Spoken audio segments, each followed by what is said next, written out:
And then the culture should be about fail fast, rapid prototyping. See, innovation, the huge difference between innovation and R&D, right? Time consuming, capital consuming. You won't see the fruits of what you do for the next 15 years. At an organization, at a commercial organization level, what you really need to be doing is to be able to find simple problems that you can solve today differently. If you start with that, and you start with the second point, which is no harm in failing, but if you have to fail, fail fast. Fail fast does not mean you give up after you fail.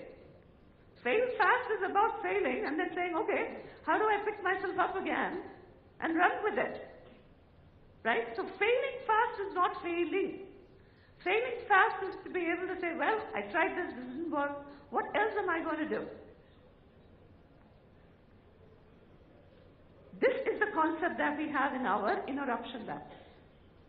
We've got 40 people.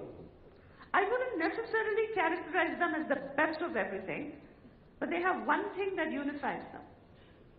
The ability to think multiple different solutions for a given problem, applying the latest of technologies, whether it is blockchain, whether it's augmented reality, and failing fast. And then prototyping it. The key is not to come up with pretty solutions, but you need to have solutions that you can use to demonstrate and explain to people what you're thinking. This to me is one of the biggest things that I would advocate to any organization. Doesn't have to be an IT organization. But we have built a collaborative platform called Brainwave where anybody can throw an idea, a business problem, and say, well, this problem has not been solved by anybody. This group of 40 takes that problem, but we also allow anyone in the organization to come and work in this group for 2 months at a time. Because we are a commercial organization which makes money out of people, I can't just have a whole host of them move to the interruption lab. But we do have systematic methods by which we bring people from the rest of the organization into, and we call this the Ganga dip, okay? So we take people who will come and get immersed in an innovation program and they go back. All of this is homegrown. And I'm sharing this with you not because these are the most innovative things. These are different things that we are trying. And I would encourage each and every one of you to try that. This is not the privilege of just IT companies, right? But ultimately, you need to provide a culture for sustained innovation. You need to use technology to gather as much of business problems as possible. You need to make sure that these business problems are actually live problems that affect people, that you can actually use any kind of technology to come up with solutions. Fail fast is the kind of culture that you need to behave, and the behavior you need to have. You need to dedicate. While you should include everybody, you should be inclusive. Having a dedicated focus is absolutely important, and have dedicated infrastructure is also extremely important. Whoops, what did I do? Okay. So if you do this, you won't be just changing the way you operate, you'll be able to transform, right? And eventually, I just want to end by saying that most innovations are not technology innovations. Most of them are actually business innovations, right? Thank you. I hope I have piqued your curiosity, and happy to take any questions. Hopefully I managed to save some time as well.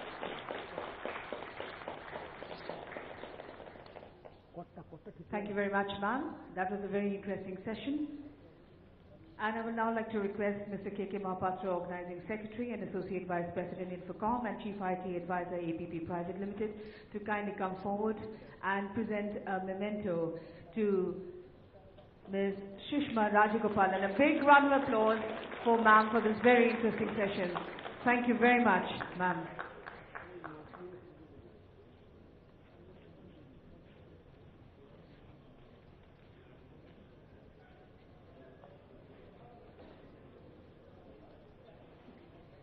And ladies and gentlemen, we now move over to our next leadership keynote, the coming disruption in security. And this particular session is brought to you by Palo Alto Networks.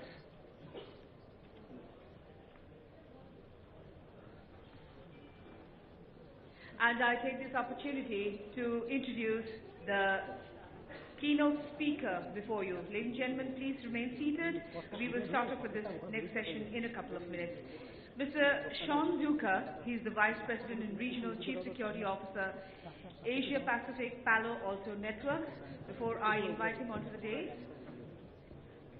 we will just take a couple of minutes to do the setup.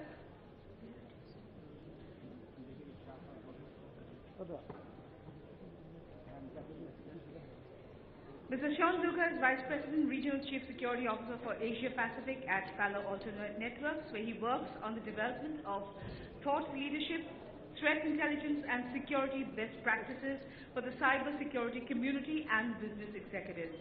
With more than 18 years of experience in the IT security industry, he acts as a trusted advisor to organizations across the region and helping them improve their security postures and align security strategically with business initiatives.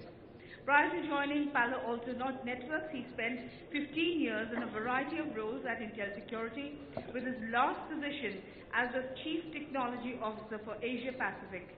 Before this, Mr. Sean was involved in software development, technical support, and consulting services for a range of internet security solutions. Ladies and gentlemen, please give a big round of applause to Mr. Sean Zucker as I invite him on to the stage. Sir.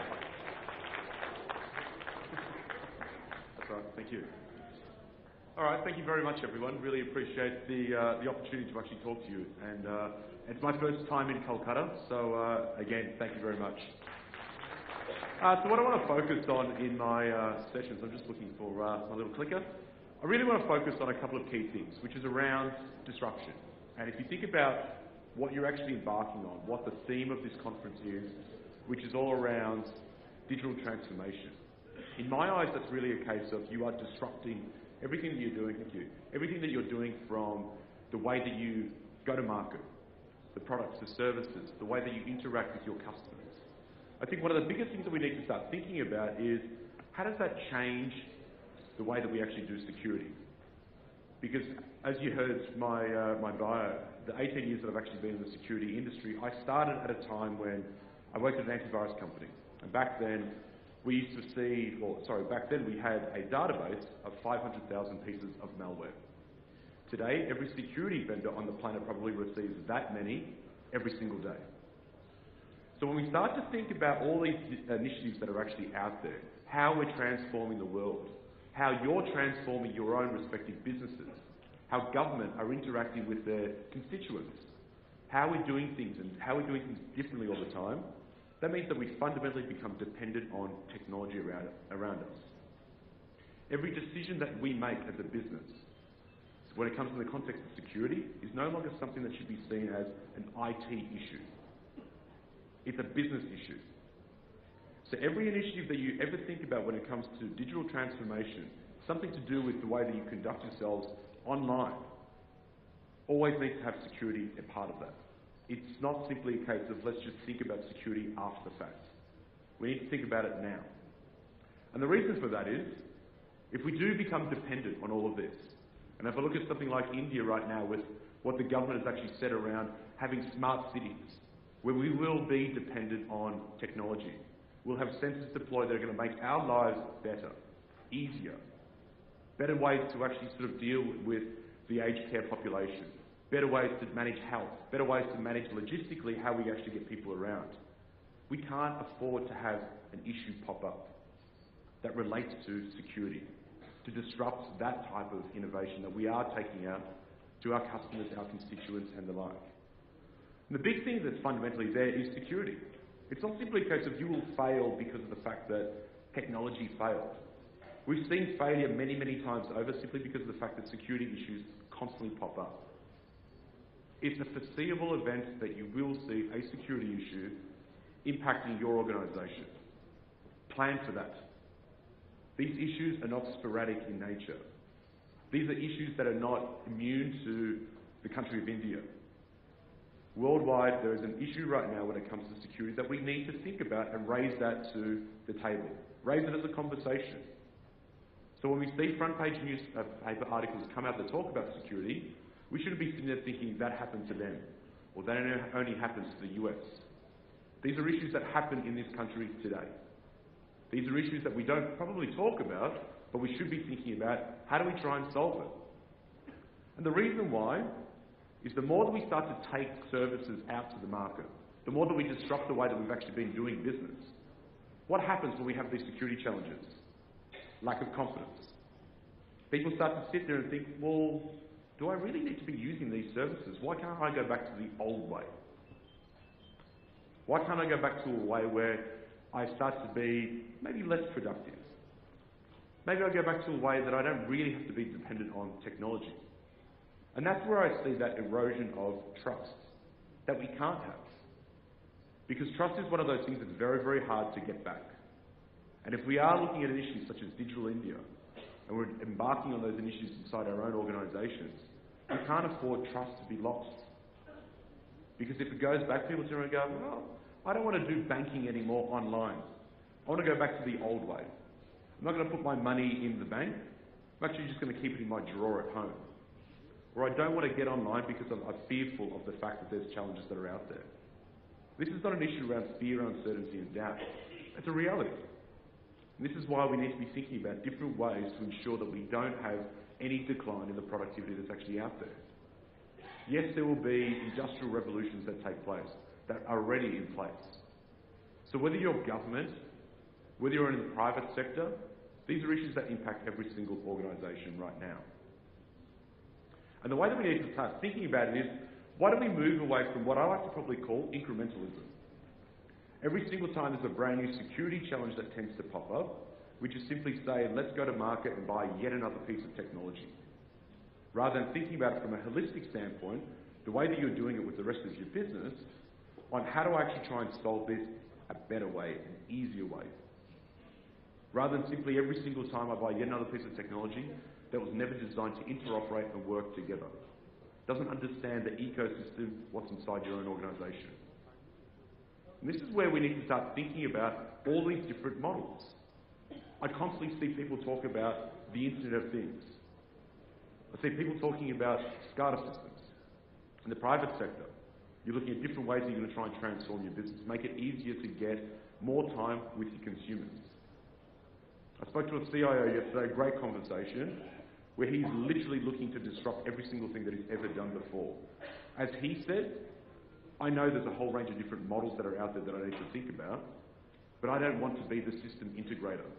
I want to spend more time with my customers. And that's how we need to start thinking about how do we disrupt the way that we've always done security. But it's not simply a case of, let's just do something different for the sake of doing it different. It's more a case of, why don't we actually think about a better approach to try and solve this? And that better approach, and the backdrop to all of that, is the adversary. And right now, the adversary, it favours them. With a declining cost of compute power, it makes it fundamentally easy for a cyber adversary to come after your organisation. Their cost of entry is very minimal. And the other challenge with that is, with the cost of computing very extremely low, we are dealing with an automated adversary. It's extremely highly automated. Yes, there are people that eventually will sit behind the keyboard that make a decision, but they effectively go off and program their computers to launch systematic attacks against our organisations. So when I'm thinking about the way that we disrupt our businesses, I also need to be thinking about this in the backdrop of how do I start to have machine versus machine dealing with these adversaries. Yes, I know that we've got a skill set shortage, but simply training 6 billion people on the planet to be cybersecurity professionals won't solve the problem on its own. We need to start to leverage automation and effectively have security working for us, not against us in that complexity model. The other aspect is when we start to look at the high rates of innovation that are constantly out there. And innovation is not simply a case of, let me come up with a new way to stop the bad people from coming inside my organisation. I need to be thinking about new ways to try and innovate my business so I'm not spending time being the system integrator. I talk to organisations all across Asia Pacific and even globally as well. And I ask them all the time, how many security vendors do you work with? They say 20, 30. One organisation in the US said 125. How do you manage that? And that's just security. So when we think about the way that we try and innovate our business, security just needs to be inherently there. And try and make it as transparent as we possibly can every single time. There is no one single vendor that we can solely rely on to do this. And that doesn't mean that it's a case of, I'm not a good vendor or that person's not a good vendor. We need to be working together. And I always think about it from the security context. A hit on one of us is a hit on all of us. So as vendors, we need to start working better together. So you should be thinking about what are the vendors that work in my environment today with the ecosystem of technology providers that I've got. And how do I start to scale out as opposed to adding more blocks on top of each other? And we also need to think about the way that we consume these services. For years, every single time there was a brand new security challenge that would pop up, 10 brand new vendors would pop up overnight and say, boy, do I have a solution that's going to solve your problem. And today I think there's somewhere in the order of about 1,800 security vendors that are potentially knocking on every single one of your doors saying, I've got a solution. And think about that. I then have to go through the process to test, do a proof of concept, go to an RFP, do an expression of interest, work out who else is actually using the technology. I ask them the question of where do I actually get the best value out of this? And they say, put the box everywhere. Deploy the agent on every single endpoint. But that's not really solving a problem for me. That's incrementally causing me more challenges. So I need to think about the way that I consume technology today is the exact same way that I should be consuming security technology. It's a service. Think of it as software as a service. That's the model that we then start to head towards. And for the innovative country that India actually is, the startups, that ability that the previous speaker talked about, failing fast, that's something that can basically be done here, where a lot of people have some great ideas. But when they have a great idea, they then need to build a sales and marketing organisation. They need to work out how they can actually go to market, how they can actually start to sell a lot of these technologies. They need to work out how do they get that great algorithm and put that in a box to ultimately then deploy it inside your own organisation. So let's make it easier for the developers to actually come forward and start to actually get a lot of this technology out to their own markets. So at the end of the day, we would need to move away from those multiple moving parts that are out there. We can't afford to have the same process time and time again impacting our organisations. How do I start to remove complexity? It's something that I need to do every single time. So this is where we've been talking about it for a while, where we say you need to drive towards leveraging a platform. Platform is probably one of those things that I could say wholeheartedly, but it's an overused term. I'm not a salesperson, but I can tell you right now that I look at a lot of literature that people talk about and say, boy, do I have a platform that's going to solve all of this. But when you dig a little bit deeper, it's nothing more than a number of cobbled pieces of technology where they've simply got marketing literature that says that they're a platform. You truly need to look at a way that a solution is natively integrated and working together. Not 50 consoles that are cobbled together that require a lot more human effort. I talked about the complexity. I talked about the automated adversary. A platform starts to work better when solutions are natively talking together.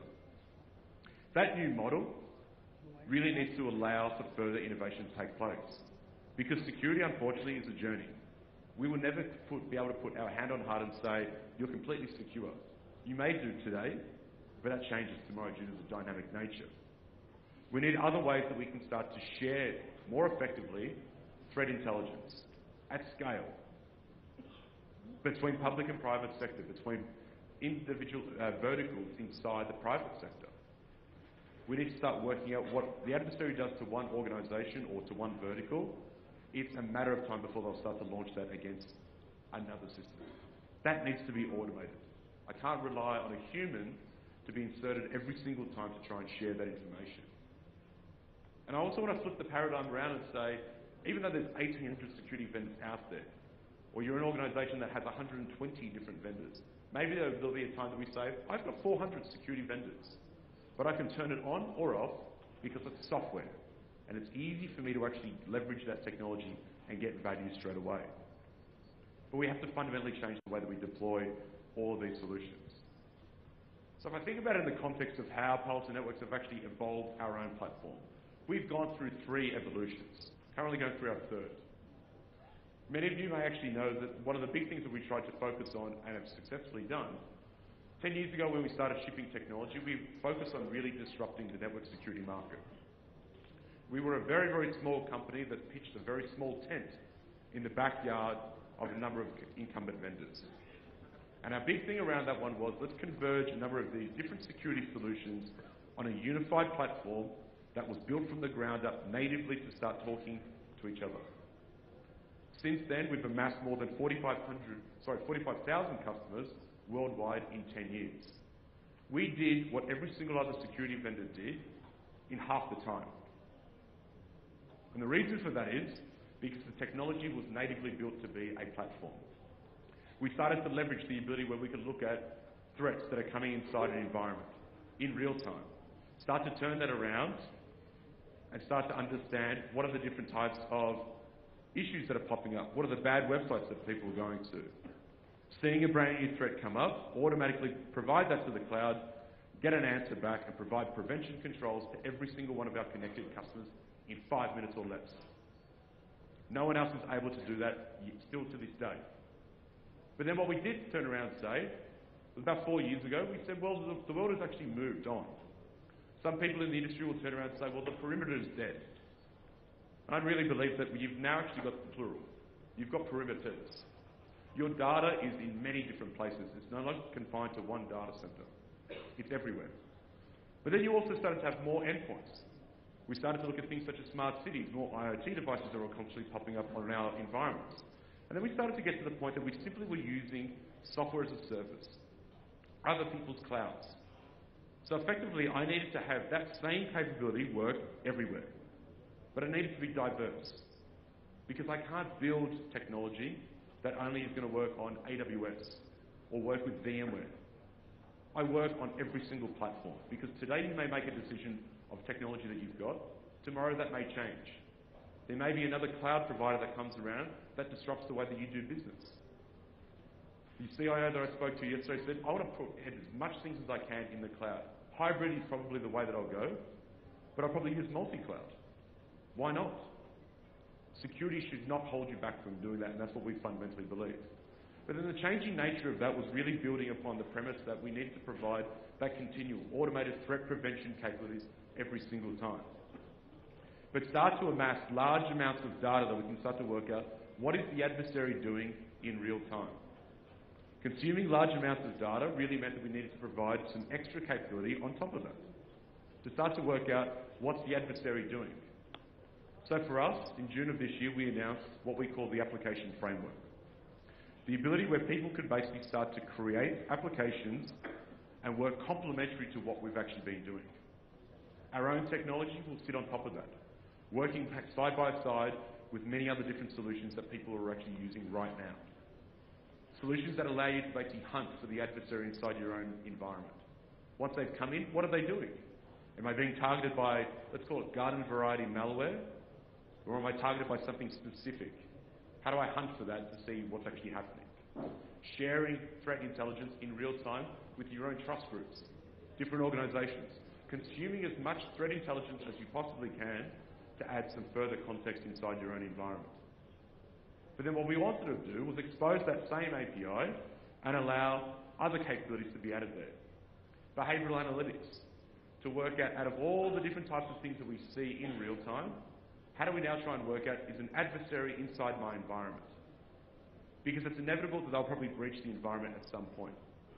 But I need to catch the adversary in one of the thousands of moves they will make inside your organization.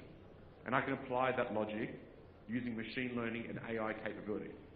Supervised, unsupervised learning. To find out if someone inside your environment. If they are, we can stop it. But then opening that up, it's not simply a case of the world according to Palo Alto Networks.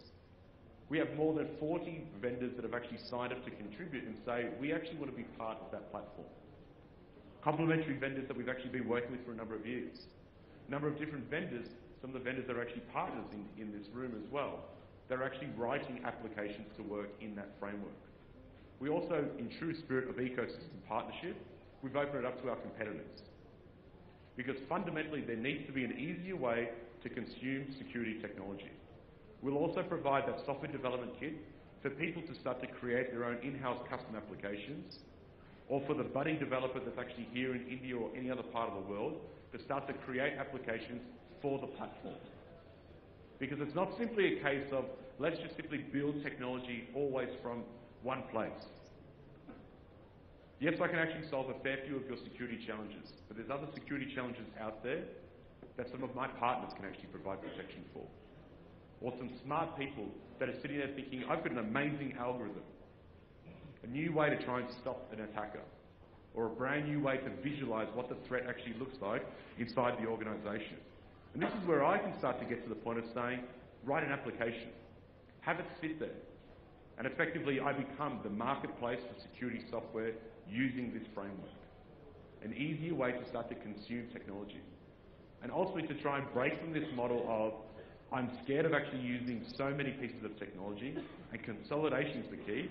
I think consolidation is an outcome, but I should be looking at the outcome of, how do I just simply get more value out of the technology that I use? So when you're embarking on your journey of transforming the way that you interact with your customers, interact with your citizens, if you're in the public sector, this should not be a cause for concern. It just simply means innovation becomes right and I can simply get value instantly. It's software that I can start to turn on. And this is where I believe that we need to flip the whole model on its head. Radically change the way that we consume technology. Technology should not be a set of solutions that you simply deploy. They should be a set of technologies that you consume as a service. Get value out of it? Great. Don't get value out of it anymore? Turn it off. And simply pay for what you use. The same way that you would move to cloud these days, have security work the exact same way. That's partly available right now. But this change has to happen. We need to think about different ways. We need to be able to make it easier for you to go out there and say, I can be secure. Whether I use AWS, Azure, any other type of cloud platform that's out there, I have a hybrid approach, I start to use a range of different things. The change is now. And ultimately it's incumbent on all of us to start to understand that cyber risk is a business risk. It's not IT's problem to try and solve it. Yes, they may be the ones that actually try and do the work, but it's incumbent on all of us to understand the risks and the challenges that are actually out there that impact our organisations. So with that, thank you very much for your time. Keep on thinking about different ways of trying to disrupt the way that you do business, but ultimately think about every single time you have an initiative that's focused on disrupting the way that you do your business, there is a security challenge or an implication that you need to be thinking about that is paramount. And those services that you actually do take to market, or the products and initiatives that you actually sort of take out to market, there is always security that underpins all of that. So thank you very much for your time. I'll open up to questions.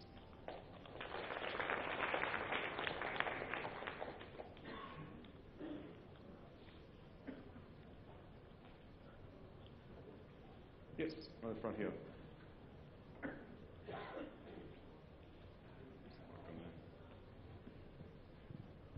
Thank you, Sean. Thanks for the wonderful insights. Now, I have a small anecdote to share. For example, my wife is scared of lizards. She hates them. Now, but we also have a lot of flies in our home. So the other day, a lizard got into our home and it started eating up all the flies. And then I turned back to my wife and said that, see, the lizard solved the problem.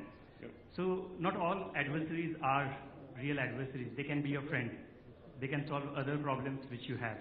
And we actually saved a lot of money on buying a lot of sprays to kill those pests. Yep. So do you think there is a relevance in security? I am a security person too. So how can we turn an adversary to deal with other adversaries from which we are not good at dealing ourselves?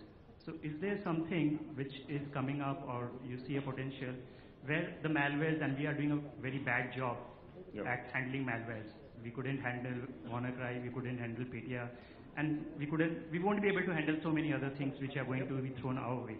So do you think there is a potential to partner with them and deal with a bigger problem which might come our way? Because if we can't beat the enemy, befriend the enemy. So do you think I don't think there's a way that we can partner with the adversary. The adversary's usually got three objectives in mind, and that's either to steal your information, prevent you from getting access to it, or destroying the data. One of three things. And the way they'll actually go about doing that is, yes, it's inevitable that someone will probably come in. But what I fundamentally need is a couple of key pieces. One, in the world of security, I guess one of the core tenets is, if I can't see it, I can't control it. So when you think about your own organisation right now, can you see all the threats and challenges that are coming inside your environment? Malware is a threat. It's not the only threat. If I think about it right now, malware comes out all the time that simply is not running a piece of code. They're called fileless attacks effectively. So there's nothing to scan, so to speak. So what do? That's where I need to start thinking about a different way of security, which is all about how do I reduce the attack surface. So if I think about using your analogy of the lizard and the flies coming in, hopefully this first time I'll try and use this analogy. If there's if you've got bowls of fruit everywhere, that's effectively, let's call it the honeypot of where a fly would typically want to target. So how do I ensure that I can reduce the attack surface? The way that I do that is, don't leave your fruit lying around everywhere. Have a better understanding of where you actually keep your fruit, which, analogous to that, would be your data. Who actually wants to eat the fruit? My users, your family. How are they going to go about doing that? They're either going to call out, "Mum, can you please give me some food?" or they're going to walk up and get it themselves. So reducing the attack surface is really about, one, having an understanding of where the actual data is, who the applications are, who the people are, and the users that are actually accessing that. So using that type of analogy, this is where we need to think about, let me make it fundamentally hard that if an adversary does come in, they're going to spend an inordinate amount of time trying to get to your sensitive information to reach their objective, which is either going to be to copy the information, destroy it, or prevent you from getting access to it. So I don't think there's an element of partnering with an adversary because they're looking to disrupt your business. They're looking to prevent you from actually making money. And when you think about it like that, I think it's more a case of, yes, I can prevent the majority of the attacks that are out there. But for the things that I can't, I need to make it fundamentally hard so they can't actually reach their objective. And I challenge any organisation who thinks that I'm safe, I've got something that's sitting at my front door, it's like having a padlock at the front door. You need to be thinking about what's happening inside, because once they come in, they're not using malware anymore. They're doing what you and I typically would do on any network. They're going to access these applications, they're going to do what you and I always do on the network. So we need to be able to see that, control it, reduce the attack surface, and if there is malware related, prevent that from coming in. All right. Any other questions? Thank you very much, sir. That was a wonderful session. May I now request Mr. K.K. Mahapatra, Organizing Secretary and Associate Vice President Infocom and Chief IT Advisor ABP Private Limited, to present a memento to Mr. Sean Duca. Please give a big round of applause to Mr. Sean Duca for this very interesting session. Thank you very much, sir.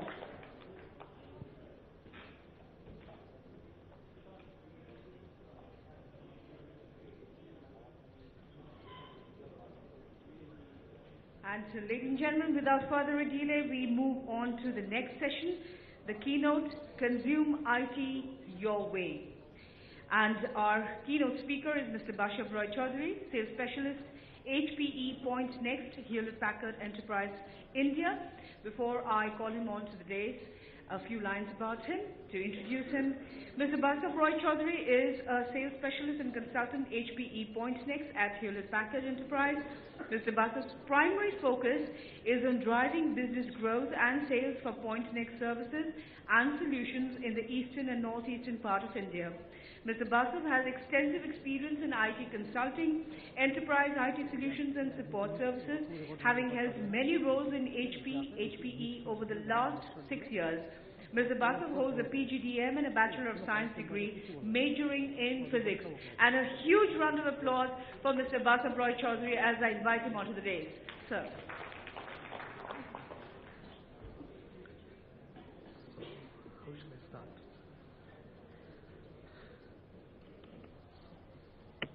Slides. Okay. Good afternoon, everyone. It's great to see you all, and thanks for coming. So, as I have already introduced, I will give you a brief of what consumption as a service offering HP has and how it can be beneficial to you and to your organization. So, over the next 20-25 minutes, I will take you through a journey where we'll discuss on how to deploy, what are the key benefits, and how we can take it to a meaningful closure. So as per IDC, by 2020, 40% of the consumption procurement will happen, which is close to the 40% of the total IT spends. So we love to consume. Yes, we are consuming movies, we are consuming books, internet, everything. And so it gives us a lot of freedom in terms of pay-per use on your terms and when you need it. So we are moving from a traditional to the consumption-based world. And that gives us the flexibility of consuming when you need it and pay as you go. So if we cut into the rhetoric of hybrid IT, two things comes out. One is control and flexibility. Now, we don't have a choice because IT needs both. We need control on architectural choice, we need control on vendor lock-ins, we need control on security and compliance, we need control on performance and latency, we need control on security and compliance, and we need control on other aspects as well, the data sovereignty, data privacy and all. But the flexibility part cannot be ignored. So one way the control is more capex intensive, whereas the flexibility of pay as you grow and the growth with the business, growth of IT with the business demand, that is also something that we cannot forego. So, but is there any right mix? No. We want the shrinking as well as expansion of the IT infrastructure as we need it. But for that we have to move to cloud, but we want to keep on-premise. Then either we have to choose the on-premise or the cloud. Now, how do we do that? Think of a festive ornament company online. So most of the time, say 8 or 9 months of the year, so their IT needs are at a very minimal stage. But for 2 to 3 months of time, their demands grows at a very high speed. Now, how do you solve that? So, if we can have both the flavors all put together in a single platter, that would be something that we are looking forward to. But can we have it? So, as on that, the public cloud doesn't offer you that much flexibility or that much control that you need in that you have in on-premise. But yes, if we have that kind of a concept which can bring all this together, obviously that would be the most beneficial scenario for the business. So why choose? When HP has a concept called GreenLake Flex Capacity, and where you can have it all. You don't have to choose between the cloud and the on-premise IT. You get the same thing all put together in a single box. So we can help you set up your on-premise IT and with the economics of cloud. That means you can pay as you as pay per use, pay as you grow. It will have some buffer which can probably be utilized when you need it. As well, if you don't need it, you don't have to pay. So HP is absorbing definitely some parts of your business risk by provisioning something ahead of your need.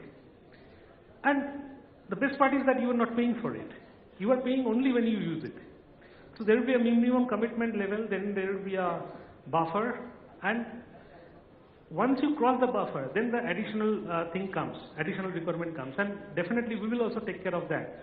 So it's a rolling services contract for next 3 to 7 years, through which you can meet all these things.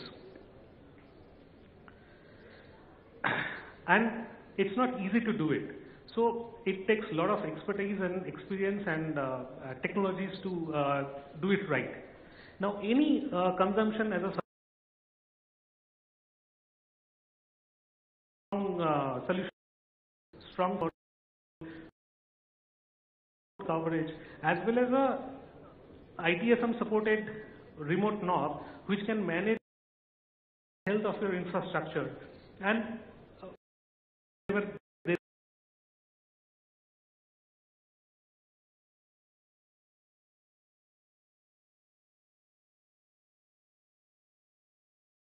only doing it, but I think apart from us there are few other companies only who can claim this all.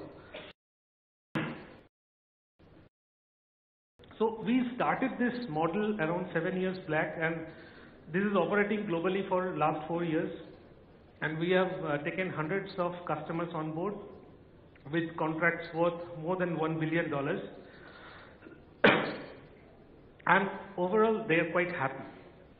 So it's not only something that we are selling as a concept, it's proven and it's working. So there is a video. So let's see what it delivers.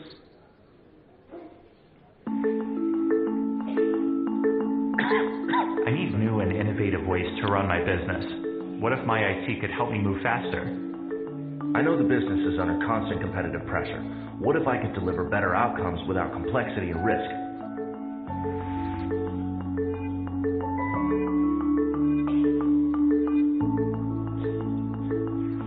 Now you can deliver better business outcomes faster with HPE GreenLake, a new suite of complete curated solutions from HPE PointNext, the services organization of Hewlett-Packard Enterprise. You can give the business the competitive advantage they need with solutions for big data, edge computing, hybrid IT, infrastructure, and more, all while consuming on-premises without undue complexity and risk. A great experience from IT needs to be simple, easy to scale, and affordable, so that I only pay for what I use. But IT can be complex and expensive, especially when I need to be ready for future growth.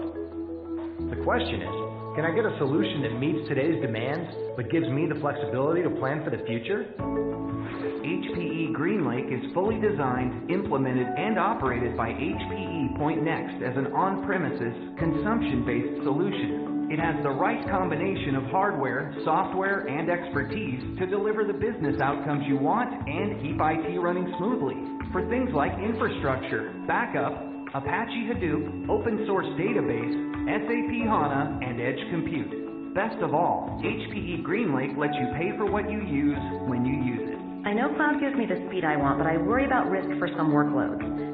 My job is to keep our data safe and apps running at optimal performance. Which means keeping the right workloads on premises where I have greater control. Is there a way that I can deliver a better IT experience?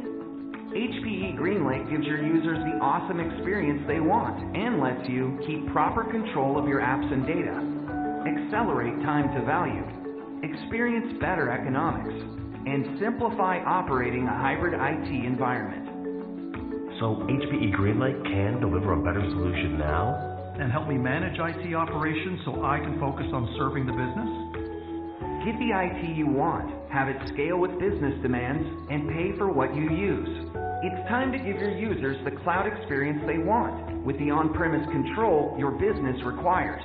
HPE GreenLake, complete pay-per-use solutions on premises. That's accelerated outcomes on your terms.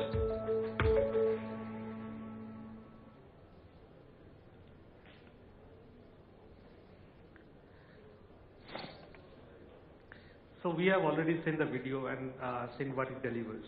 So obviously you don't have to pay upfront. So you are saving on the initial capex investment. Then we always have a tendency of over provisioning, because when we generally any organization goes through a procurement cycle, we generally size it for next 5 or 7 years. So the day one, we are thinking that we may need this much of resources, which is not the requirement of day one, but still we buy it. And we block our capital cost there. Also, assets that we have purchased also sits idle for next 3 to 4 years or 5 years, till the time our business grows to that extent where it can utilize those free resources. So over provisioning kills, and at the same time, you are actually blocking your capex, which can be utilized in other business initiatives and can give you a better ROI. So obviously it has some advantages, and pay-per-use is definitely the road to go ahead. And obviously there might be some question that's coming up in your mind, like you have a limited buffer, whereas if I compare it to public cloud, there is no buffer. I mean, you can grow 100% also in a day's time or in 2 days' time. Yes, there is a possibility. But here the buffer can be 10 to 40%. But yes, if beyond that is required, we also have some integration with the Microsoft Azure services where we can expand as you need, and you don't have to log into 2 different accounts to get the dashboards. All can be done through one single dashboard called OneSphere, which can give you a single pane of glass view for the entire infrastructure. And when you don't need it, you can come out of those Azure services. So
Patan જિલ્લો હોય કે બનાસકાંઠા જિલ્લો હોય, એના માટે તો ભાજપ એટલે શું અને કોંગ્રેસ એટલે શું એનો ભેદ પારખવામાં 1 મિનિટ ના લાગે. લાગે ભાઈ? લાગે? તમે મને કહો કે અહીંયા આપણા જિલ્લામાં ભયંકર પૂર હોનારત આવી ત્યારે કોંગ્રેસ વાળા ક્યાં હતા? ક્યાં હતા? જરા જોરથી બોલો, જાગે પાછા ક્યાં હતા? શું કરતા હતા બેંગ્લોરમાં? ના, બેંગ્લોરમાં શું કરતા હતા? મોજ કરતા હતા. અને ભાજપવાળા ક્યાં હતા?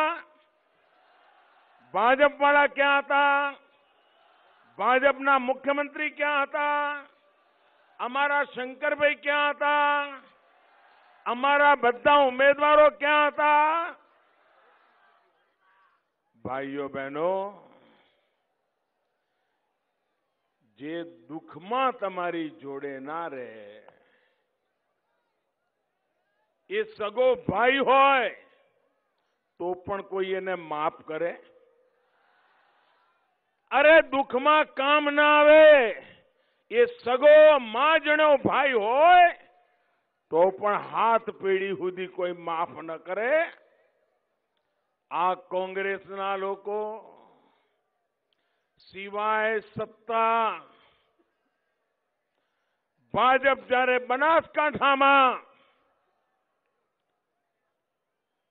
કમર સુધી પાણીની અંદર ફરી ફરીને લોકોની સેવા કરતો હતો ત્યારે કોંગ્રેસ વાળા બેંગ્લોરમાં સ્વિમિંગ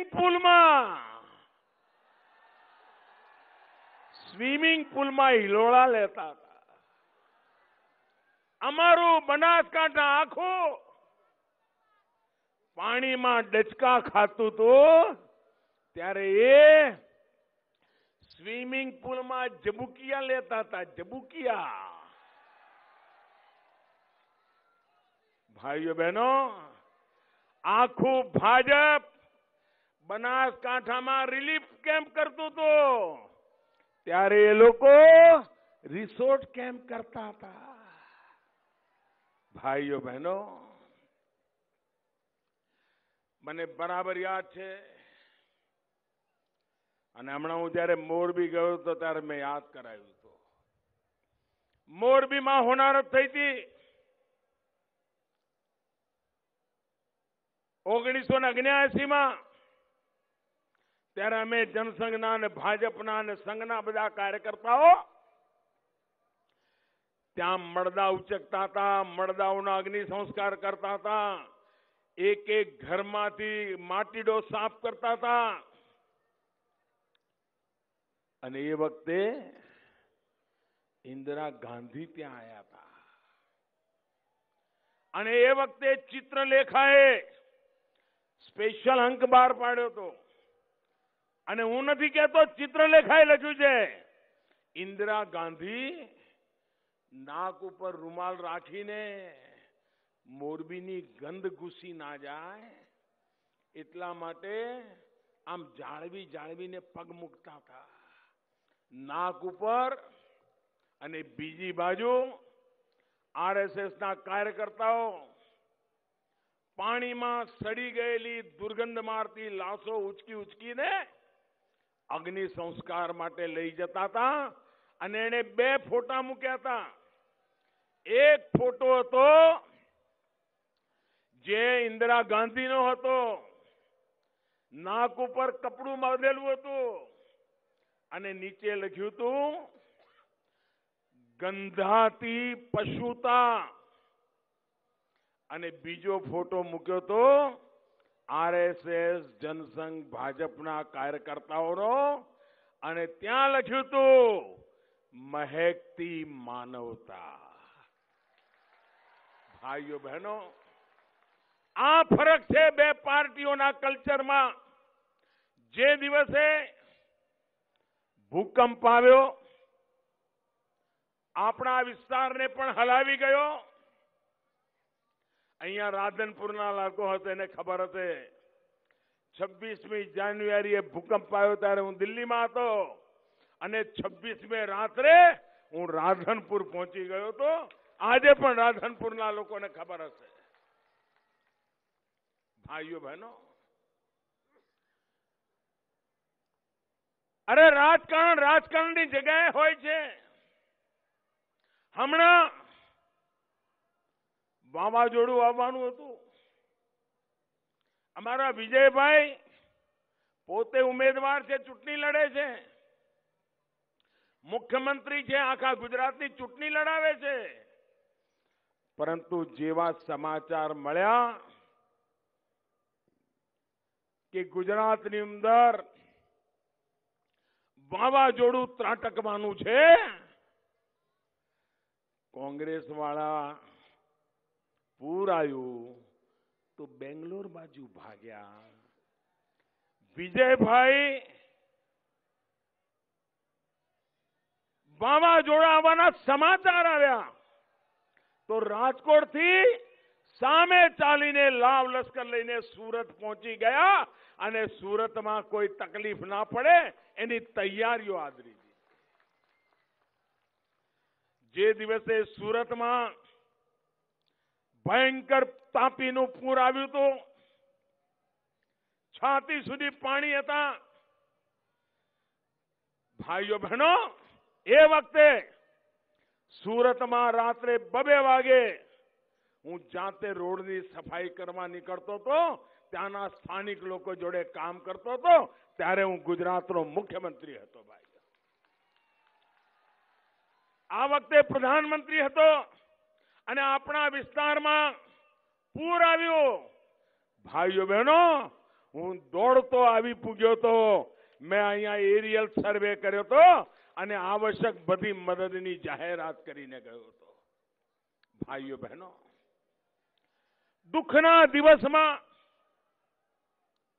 રાજકીય આટાપાટાઓથી દૂર રહીને માનવીય સંવેદનાઓ સાથે સમાજના સુખે સુખી, સમાજના દુઃખે દુઃખી એમ જ્યારે કામ કરીએ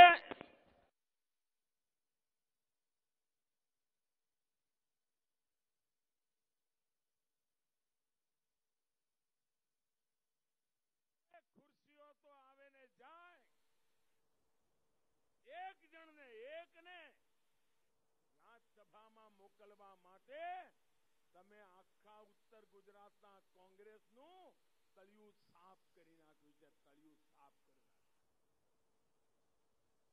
ભાઈઓ બહેનો, આ ચૂંટણીમાં કોંગ્રેસને સજા કરવી બહુ જરૂરી છે. જો કોંગ્રેસને સજા કરવામાં તમે પાછી પાની કરી, થોડું બી આગું પાછું થયું તો કોંગ્રેસ વાળાઓને સુધરવાની તક જ નહીં મળે. અરે જે લોકો કોંગ્રેસને પ્રેમ કરતા હોય એમને પણ મારે કહેવું છે કે આ વખતે તો કોંગ્રેસને એવી સજા કરો કે આવી રીતે આફતના સમયે બેંગ્લોરની હોટલોમાં મજા કરવા ના જાય. એમને સુધારવા માટે પણ એમને સજા કરવી જરૂરી છે.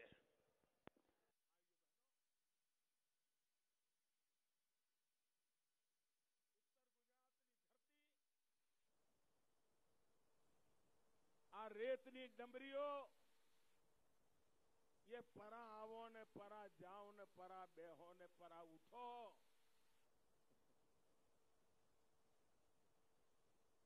એમની વચ્ચે જેણે પોતાનું બચપન વિતાવ્યું હોય, તમારી વચ્ચે જ ઉછર્યો, તમે જ મને મોટો કર્યો અને તમે જ મને તાકાત આપી છે. મને કહો ભાભરના ભાઈઓ, અહીંયા કોમી जरा जोरથી બોલો. ચિંતા રહેતી હતી કે નહોતી રહેતી? હાંજ પડે ઘરે પહોંચી જઈએ તો સારું એવું લાગતું હતું કે નહોતું લાગતું? આપણા રાધનપુરમાં હુલ્લડો થતા હતા કે નહોતા થતા? વારાહીમાં થતા કે નહોતા થતા?